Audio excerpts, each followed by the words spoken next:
Now time for the nation's sharpest opinion. Viewers, Mark Zuckerberg has confessed, Mark Zuckerberg of Meta, earlier Facebook, has now confessed that he, along with other big tech companies, are partners with the American deep state. By deep state, I mean CIA, FBI, State Department and other secret assets of the American government known only to the White House.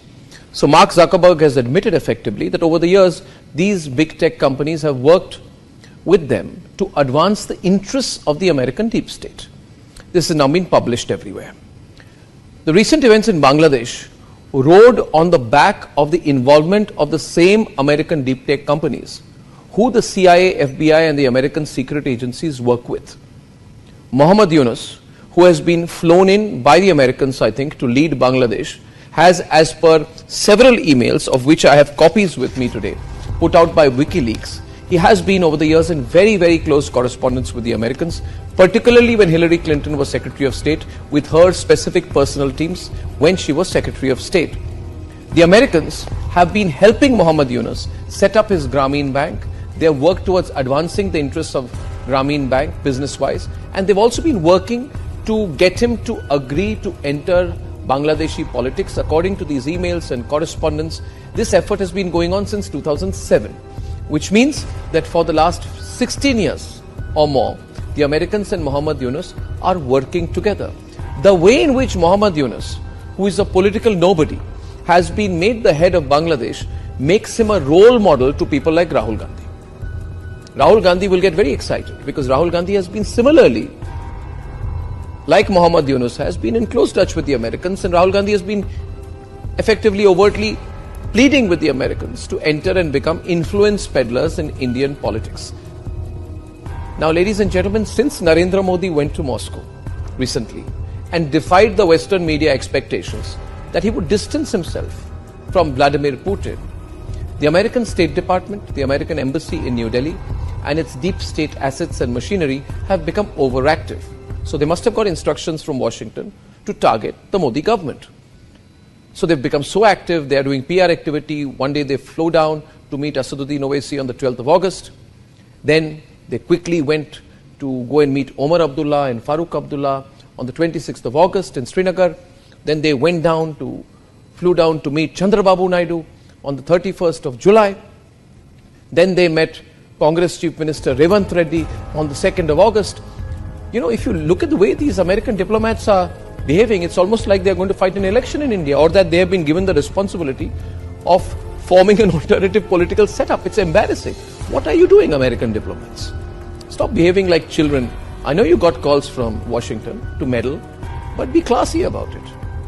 And in fact, don't do it, because we are tracking everything you do. The American embassy has also started, after these elections, they've started conducting workshops for Indian influencers on social media. They're calling it impact level work. So what they're trying to do, the American diplomats, they're trying to convince more Indian influencers to take a pro-America line, a pro-State Department line, a pro-American deep state line.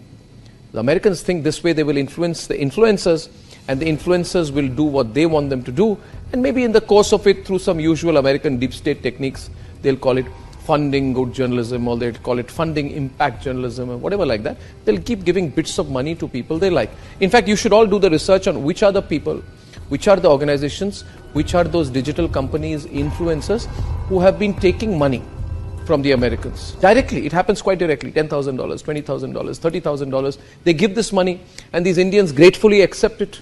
And that's how the deep state works. Ladies and gentlemen, the American deep state, which was, in my view, earlier supporting the Aam Aadmi Party, has now hitched completely and moved its forces entirely behind the NGO Congress ecosystem.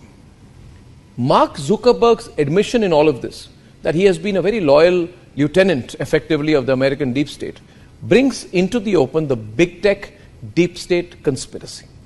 The only difference is that between Bangladesh and India is that we are a larger country. We are a bigger country, we are a stronger country.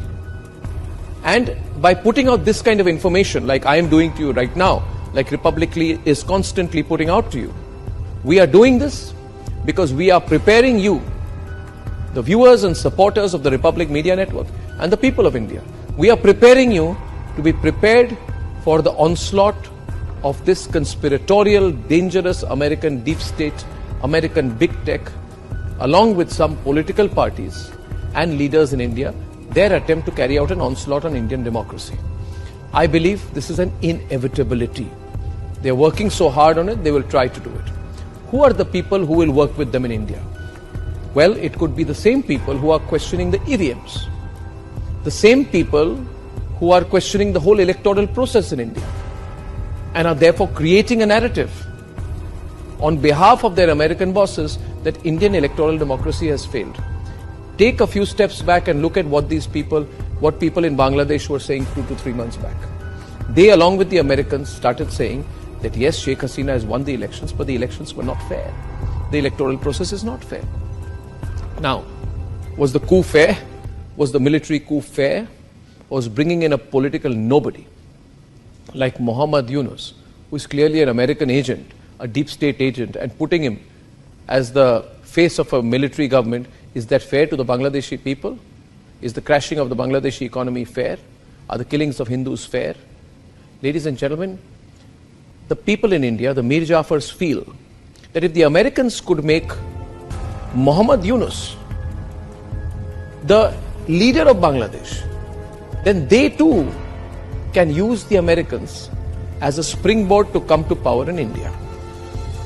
And these people in India who are losing elections or have not fought an election or can never win an election through the normal way, who will keep losing elections, they want to work together with American deep tech to engineer chaos in India, to subvert the election results of June 2024. Now, in all of this, what do you need to do? What you need to do is to let everyone know what this American deep state plan is against Bharat. To forward this video, to tell every Bharatiya that this American conspiracy against India's supreme national interest has to fail. And that we together, the people of Bharat, should teach the Americans the geopolitical lesson that they fully deserve. Serve them a defeat. Teach them a lesson that only Bharat can. So we have to come together. Please spread this video as widely as you can, so that the Americans know that even before they think they can act against us, that we've got our lens on them. It is they who should be on the defensive. Ladies and gentlemen, it is they who must know the people of Bharat will teach them a lesson, if necessary, if they conspire against our interest.